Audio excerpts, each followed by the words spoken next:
Have you told your friends that you see ghosts? Oh, absolutely not. Gina Rodriguez returns in Not Dead Yet. I'm back, baby! Who is up? Oh, she's the obituary writer. And Brad Garrett joins the brilliant ensemble cast. Titan, Maverick, Titan of all Mavericks. These are all words used to describe me. Not Dead Yet. Season premiere. Tonight, 8:30, 7:30 Central on ABC. And stream on Hulu.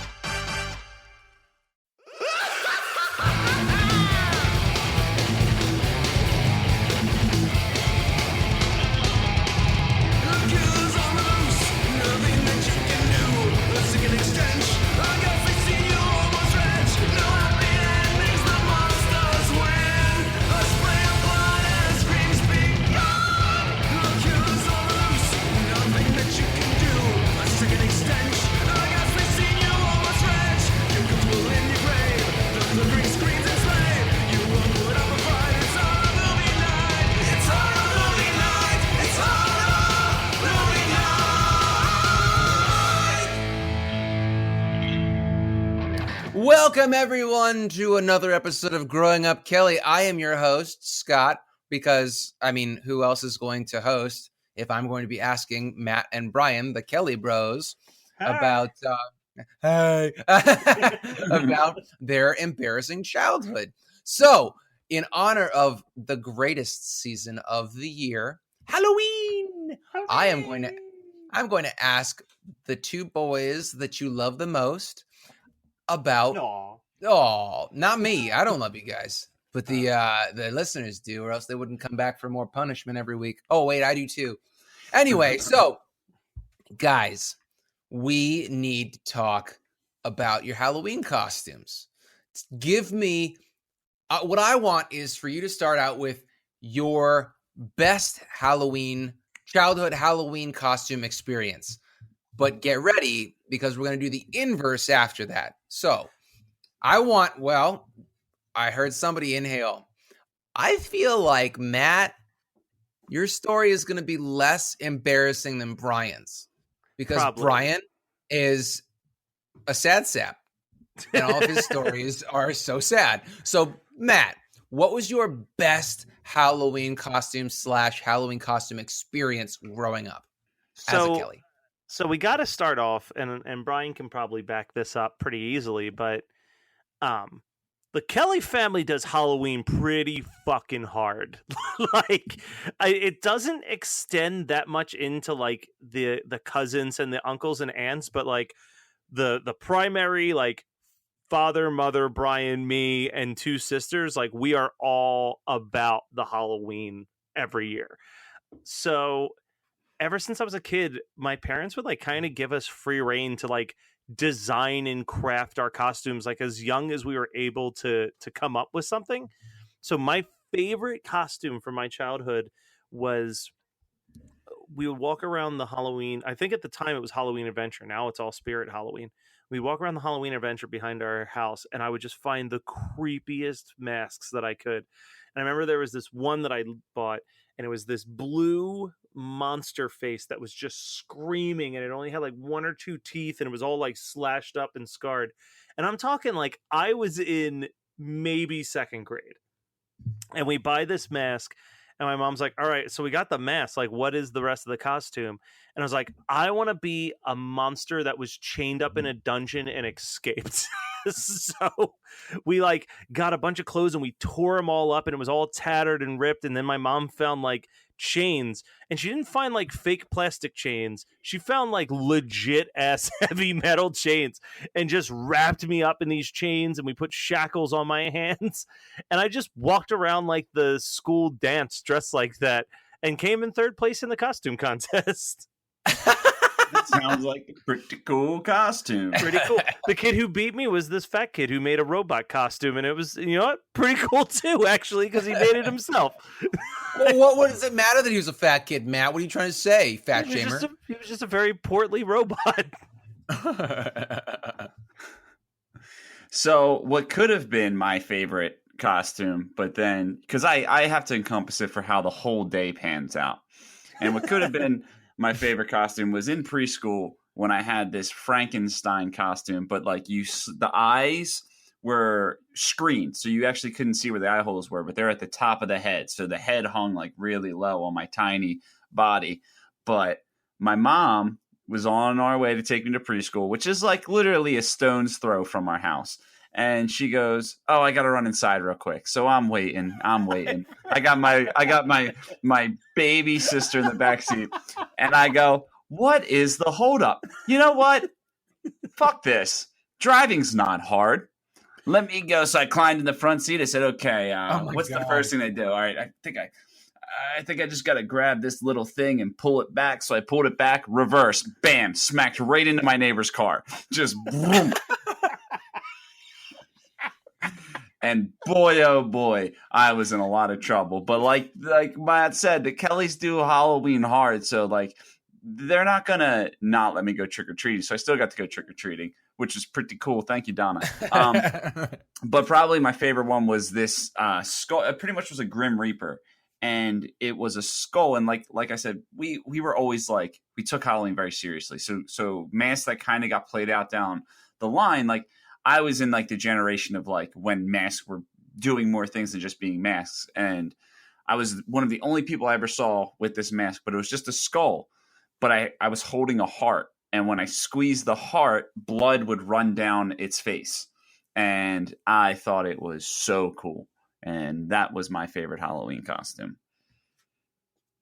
All right, then. Well, so we've gotten past the good stuff. Now is the time for the really embarrassing stories. What was your worst Halloween experience?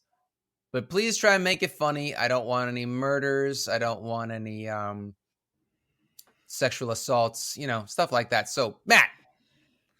So there was this one, it was the last Halloween when I had a girlfriend. So we're going back about 12 years now. And she was this short little Asian girl. And we decided that we would do a couple costume. And we were going to be Lilo and Stitch, but the joke was going to be that she would be dressed as Stitch, the alien, and I would be dressed as Lilo, the little girl. And I went out and bought like the hula skirt, and coconut bra and all that good jazz. And then she dumped me a week before the party that we were supposed to go to. And I was like, well, I'm not just going to a party in a fucking hula skirt and coconut bra with no Stitch. Like, that's ridiculous. So I kind of had to think on my feet, and I'm still going to like pat myself on the back because the costume went over well and it was a good icebreaker, but like just super disappointed because usually I'm known, like I've really done some good costumes, and this was like literally thrown together about an hour before the party.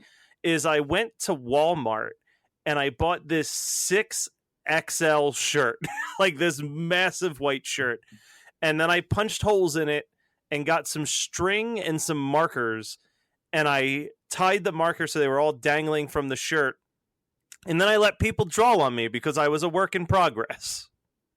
Ah, that's not bad. Oh, here. Yeah. So, Matt, I've heard this story before, and I hate to tell you, but you have to give me a childhood story. Oh, no, can't do it. I can't do it for mine. Yeah, we can't do it. You don't understand, Scott. There was no embarrassing Halloween costume for us. I will say... So I'm not saying Halloween costume. I'm saying Halloween experience, bro. No, but then I've got one. I'm breaking the rule. I'm sorry, because I only have one. But it'll be worth it, Scott. I promise. You'll enjoy it. You better embellish the hell out of that story, Brian Kelly.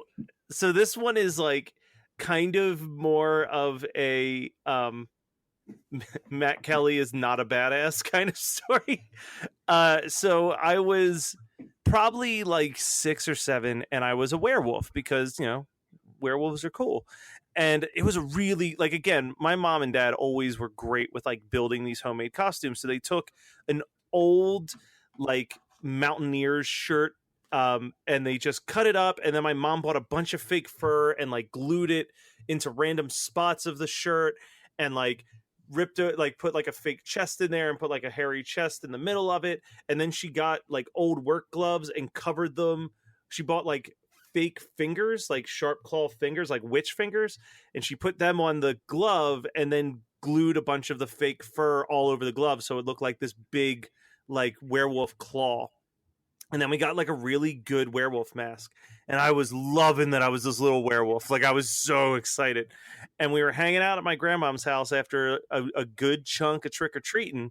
And I was like so excited to scare people at the front door with my sweet ass costume. But it was always like people who are older than me. So just like, oh, whatever. Like they played fun. Like, oh, what a scary werewolf. So then there's a knock at the door. And I throw open this door and I go, rah! Like real scary. And it's like a 3-year-old girl dressed as a bumblebee. And she gasps and drops her bag of candy and goes, I'm just a bumblebee. Please don't hurt me. I'm just a bumblebee. Oh my God. And I felt so bad. I like took off the mask. I'm like, I'm sorry. I'm just a little boy. I'm not trying to scare you. And 25 years later, you're still sad and embarrassed. I love it. Now that is the kind of growing up Kelly story I want to hear. I don't have many as a kid because I was pretty cool as a kid. That's also not true. That's not true. But I didn't have social cues, so I didn't know when I wasn't liked. And as an adult, I started to realize, wow, people don't really like me. And so there was this girl, right? This girl, Elena. And I had the biggest crush on Elena throughout high school. You know, I knew her through a mutual friend, and she was always in a relationship, and I just had this huge crush on her. And then her relationship ended, and we would talk a little bit, nothing too serious, maybe a little MySpace, Facebook. Hey, what's up? You know, post some stuff on her wall.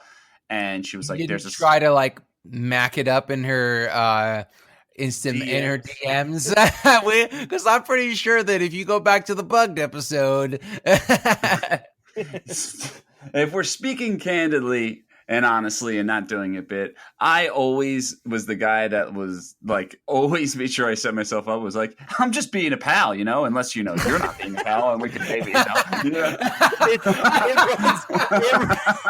It runs in the Kelly genes. Brian's just a little bit more successful with that move than I am. I don't know how, because like his mustache is awful. That's a new addition. That's after that's like, you know how people put on like relationship weight. Brian had relationship facial hair. I almost choked on my fucking gum thinking about that. This poor girl just started dating. This is outside of this story. This is real life, real time now. This poor girl, Jade, she met this guy, and he was a snack, right? He had these tight black shirt and muscles, and like fast forward a year later, and she's just sitting at a dinner with this fat mustached man in a Tommy Bahama Hawaiian shirt, thinking, how did I end up here? Just like the mug shot from every news report ever. Yeah. Just looking like full on Pogo the Clown. Just ready. Oh, God damn it. Just looking like Ron Jeremy's stand-in sitting in the corner. Yeah, it's just not a good look.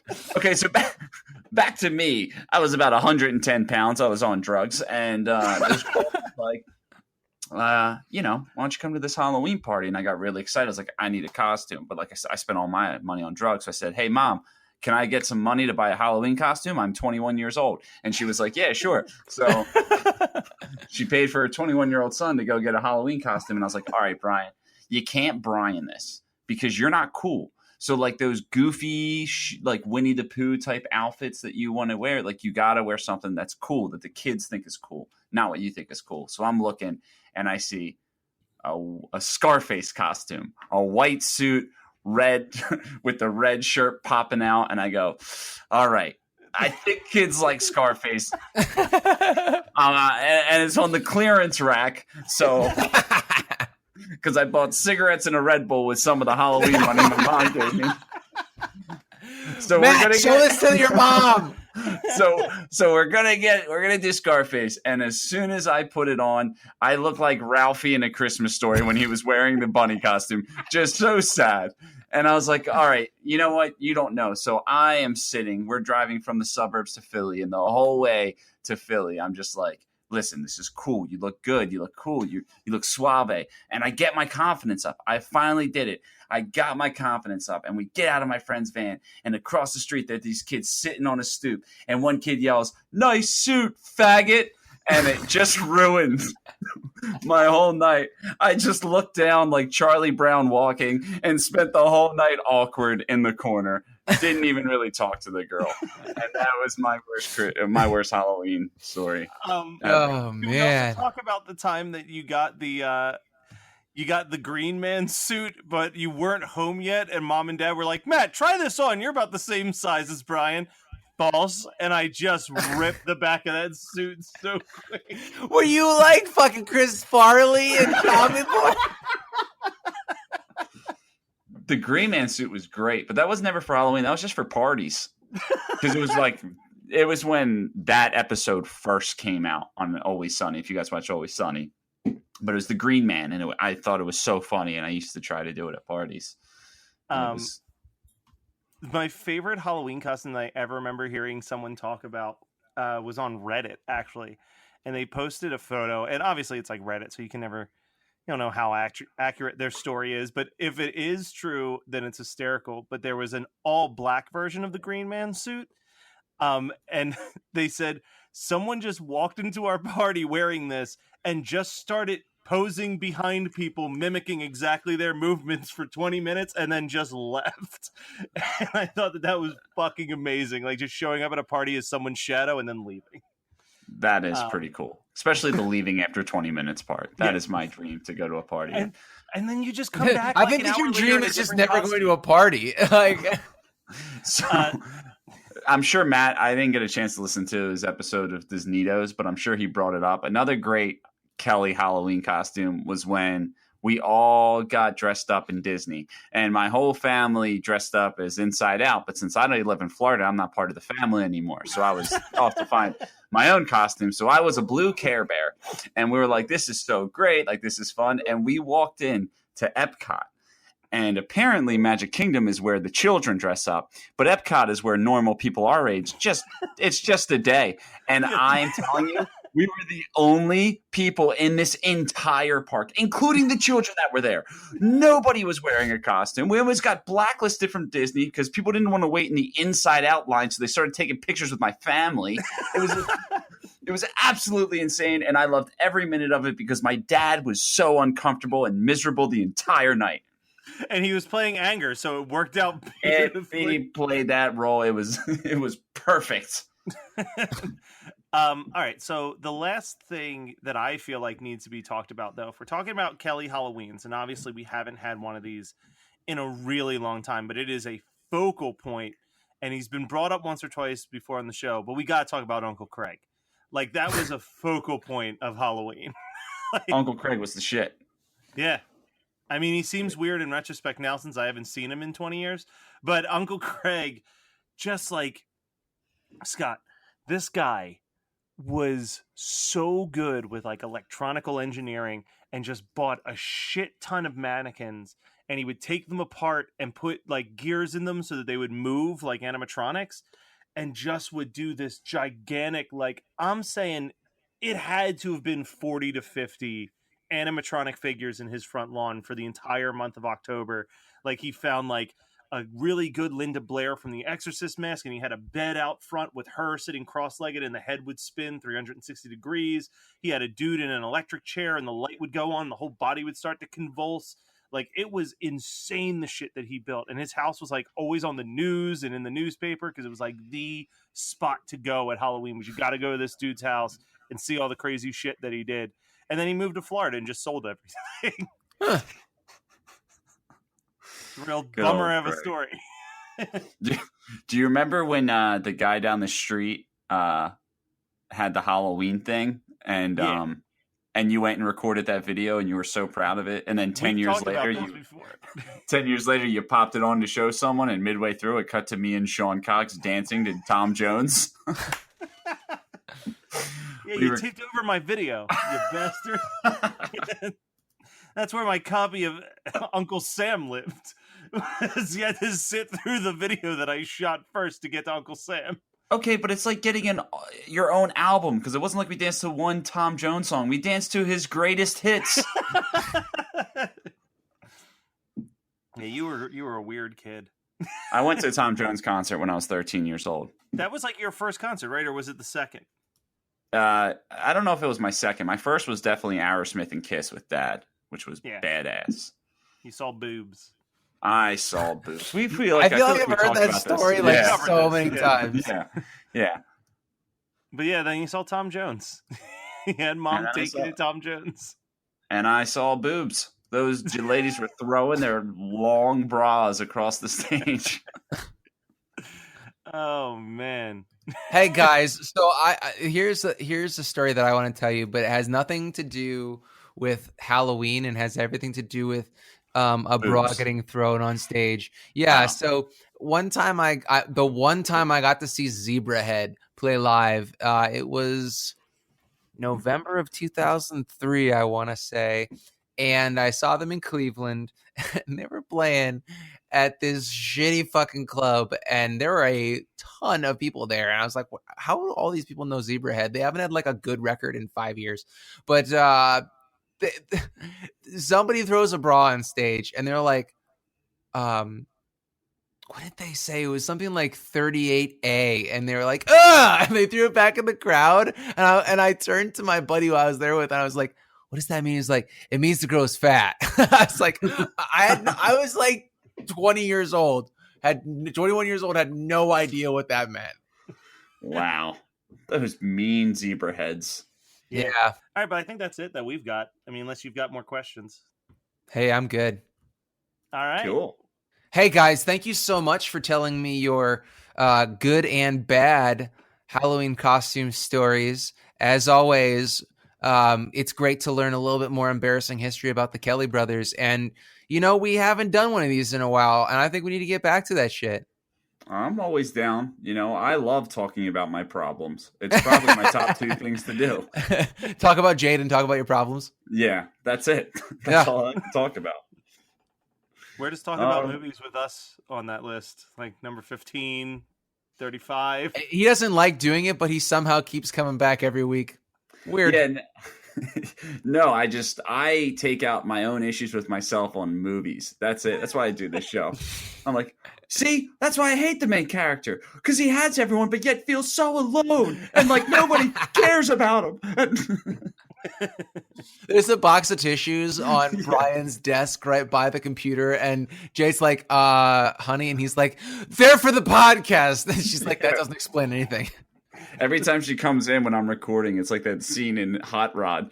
Get out! I thought you were gonna say forgetting Sarah Marshall when the guy comes in. Is like, are those sad tissues or happy tissues?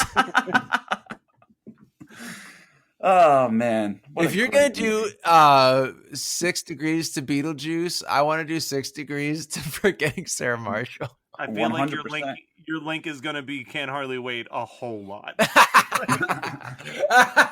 Oh man.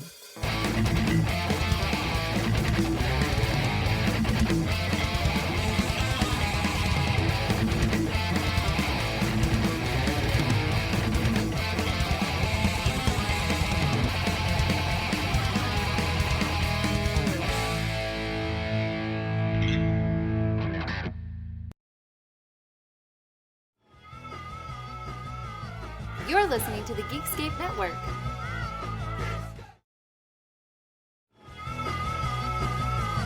You're listening to the Geekscape Network.